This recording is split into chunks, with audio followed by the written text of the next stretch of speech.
Olá, meus amores, Tiele mais uma vez aqui para a nossa aula de Geografia, tá bom? Você já pode pegar o seu livrinho e colocar aí na página 205. Na nossa aula de hoje a gente vai falar sobre a água e geração de energia. Aí vem aquela perguntinha logo de início. Você já imaginou de onde vem a energia quando liga um aparelho eletrônico em sua casa?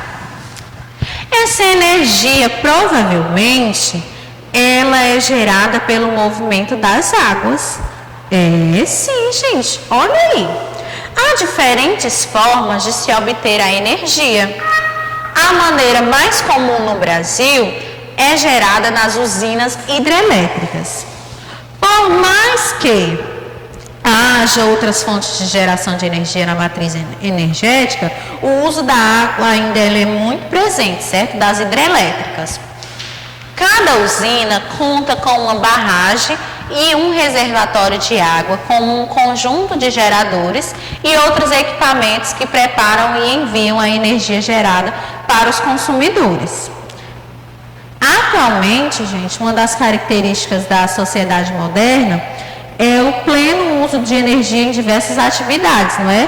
Do nosso cotidiano, que vai desde a iluminação pública até as atividades domésticas, tá? Exemplo, a iluminação pública, né? A iluminação residencial, o uso de eletrodomésticos, o uso de eletrônicos, eletrônicos, né? E entre tantos outros aparelhos que a gente usa, tá? Aqui na imagem a gente consegue visualizar uma tomada, não é? Que está falando o quê?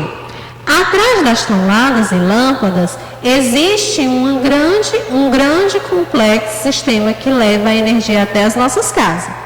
E também a gente consegue visualizar aí a usina hidrelétrica de Xingó, que é localizada no Rio São Francisco, entre os estados de Alagoas e Sergipe. Bem bonito, não é, gente? Observando a seguir, a gente vai ver como funciona uma usina hidrelétrica. Temos aí 4 passos explicando, certo, como é esse funcionamento. O número 1 fala o quê? Barragem e reservatório. Nesse momento aí, a água ela fica repressada por meio de uma barreira, a qual a gente chama de barragem, certo? Como mostra ali, tem tipo uma parede, então a gente chama ela ali de barragem, tá? No 2 já fala o quê? Turbinas. A água, ao escorrer por canos, faz com que a pressão, né, a força, e movimenta as turbinas, levando para o nível 3, que são os transformadores, que vai captar o que é produzido pelo movimento das turbinas e vai transformar em energia elétrica. E com isso, vai para o ponto 4, fazendo o quê? A rede de distribuição de alta tensão, que é o sistema de distribuição que leva a energia até as nossas casas. E a gente pode ser bem mais específico em que após feita a barragem, forma-se assim um lago artificial, que vai exercer, né, a pressão pelo fluxo da água, retida em um só espaço. Então, vai se instalar as turbinas e os transformadores, que aproveitam essa pressão e geram a energia elétrica que chega até as nossas casas, certo? De uma maneira bem específica para você entender melhor. O que faz o sistema de uma usina funcionar são as turbinas, certo? Que se movimenta pela força das águas. E essas turbinas, elas estão acompanhadas de um gerador, que é um equipamento que transforma a energia do movimento em energia elétrica. Depois disso, a energia ela precisa ser transformada para ser enviada pelas redes de distribuição até nós, que somos os consumidores. No nosso país, a energia é gerada pelas águas, é a principal forma de eletricidade consumida nas diversas atividades da sociedade. E de toda a eletricidade consumida, mais da metade se origina de onde? Das hidrelétricas, que estão espalhadas por todo o território internacional. Dando continuidade, vemos aqui o Conheça Quem É. Aqui a gente vai ver o engenheiro Paul Fourbet, certo? Que ele iniciou a sua brilhante carreira ao projetar a Itaipu, certo? Que na época é classificada como a maior hidrelétrica do mundo. Ele foi um grande exemplo de perseverança e da busca, né, por aquilo que se deseja, pois, depois de escapar da morte nas guerras europeias do século passado, ele foi para a América do Norte, onde lá ele se dedicou aos estudos de engenharia, sendo, né, um pouco mais tarde, o responsável pelo projeto de uma das maiores obras de engenharia já construída, que é justamente essa hidrelétrica de Itaipu, certo? Que ele teve um custo muito elevado, sendo construída em 16 anos por meio do trabalho de 30 mil pessoas. E atualmente, essa usina, ela é binacional, chamada por pertencer a dois países, que é o Brasil e Paraguai, fornecendo 75% de energia, da energia elétrica consumida no Paraguai e 17% da eletricidade consumida no Brasil, tá? Então, ela é binacional. Como podemos perceber até agora, a barragem ela tem várias utilidades, porém, no entorno do rio sobre o qual ela é instalada, forma-se assim um grande lago artificial, né, que alaga toda a região, como mostra aqui a imagem, certo? Aqui é um lago artificial, gente, que é utilizado para a captação da água. Passando para a próxima página, a gente vai conseguir aqui, certo? Ter uma realidade aumentada, e isso é prejudicial tanto para a água também quanto para a população que vive, né, próximo ao rio. Porém, recentemente vem sendo desenvolvido outros tipos de usinas que vai causar menos impacto ao meio ambiente, como a gente vai ver no exemplo no infográfico abaixo, que temos aqui, ó, usinas com reservatórios de água, que são usinas fio d'água, que os infográficos que dizem a respeito aí a dois tipos de barreiras que são encontrados nos rios. E essas usinas fio d'água, elas são mais modernas, fazem pouca alteração no curso do rio e não vão criar aqueles lagos artificiais. Entretanto, a capacidade da produção delas vai ser bem menor. E não vai ser servida como um reservatório de água para captação, tá? Residencial, por exemplo, como mostra aí a imagem, né? Vem explicando direitinho cada parte dela, mostrando, certo, a capacidade de que ela aguenta, tá? O suficiente para abastecer uma quantidade de mês. Tá bom, gente? E aí, você pode estar lendo para compreender bem melhor. Passando para a nossa atividade de hoje, a gente vai fazer uma atividade na ficha, tá? Página 111. Tieli, e a página 109 e 110? Como é que fica? Essa atividade, ela é para casa, tá bom? Que você vai estar realizando juntamente com o seu responsável.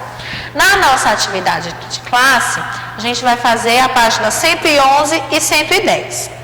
Observe a imagem a seguir. Ela apresenta um tipo de reservatório muito utilizado na região do sertão nordestino para armazenar a água. Observe aí a imagem. Na letra A fala assim: esse tipo de reservatório é chamado de...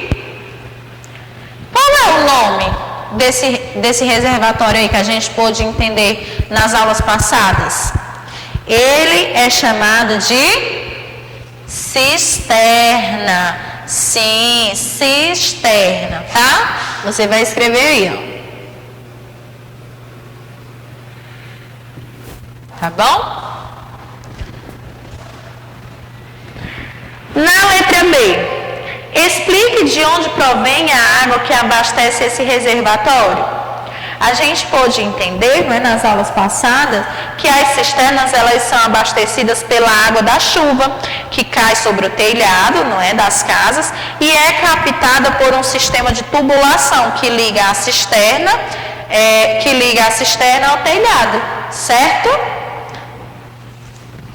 Então vamos lá.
Certo?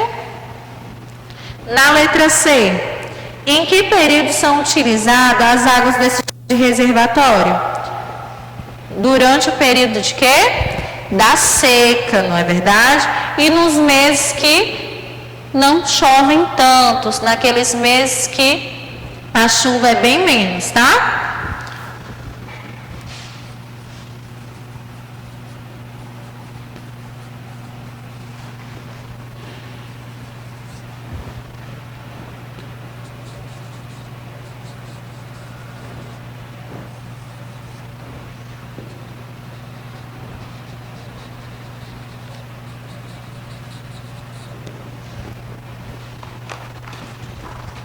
Dando continuidade, vamos passar para a segunda questão, tá? Ele vai apagar ali a luz.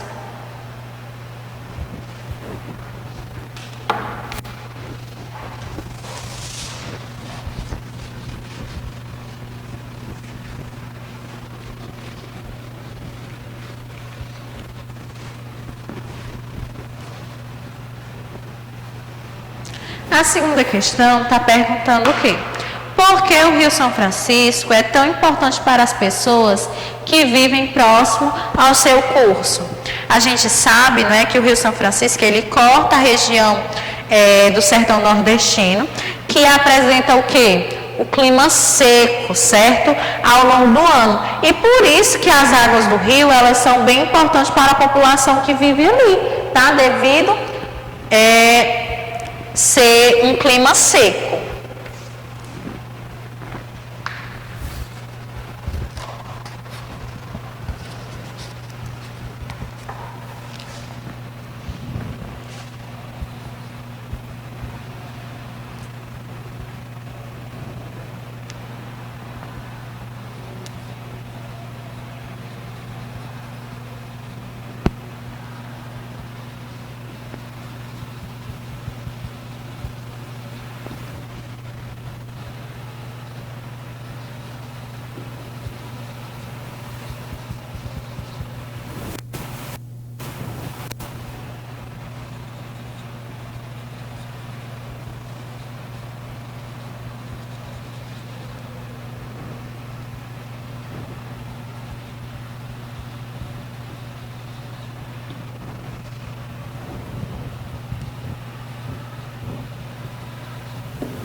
Pronto. Terceira questão.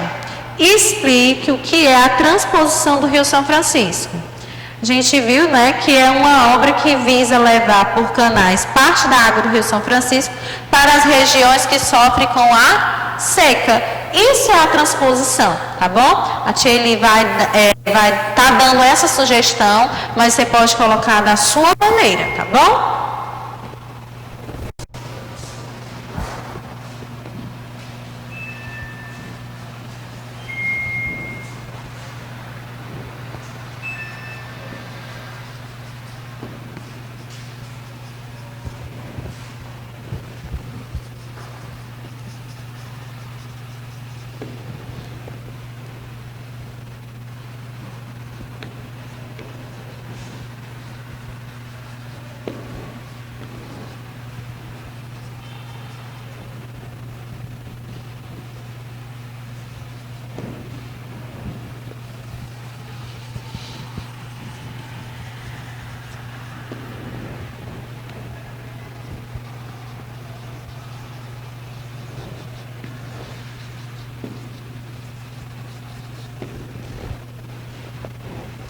Pronto, para finalizar a nossa atividade, vamos passar para a quarta questão. Ele vai apagar aqui rapidinho a lousa.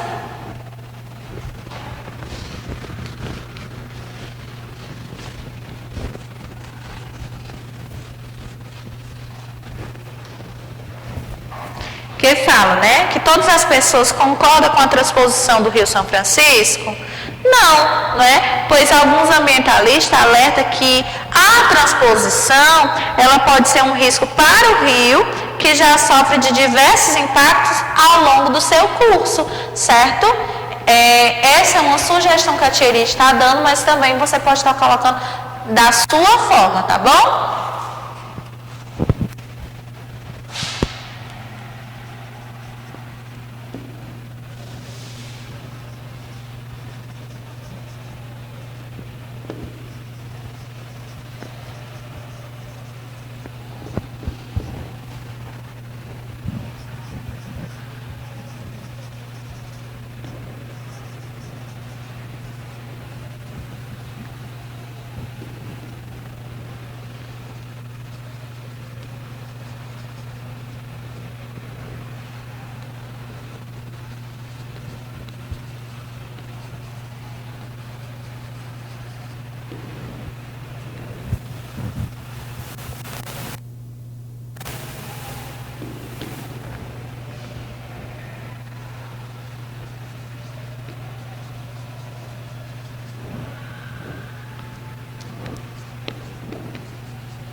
Pronto, galerinha. Aqui a gente finaliza a nossa atividade do dia, tá bom? Espero que todos tenham entendido. Qualquer dúvida, procura a tia Eli lá no WhatsApp, dá um oi, que ela vai tentar sanar as suas dúvidas, tá bom? A tia Eli se despede de vocês aqui, ó, com um grande beijo. E até a próxima aula. Tchau!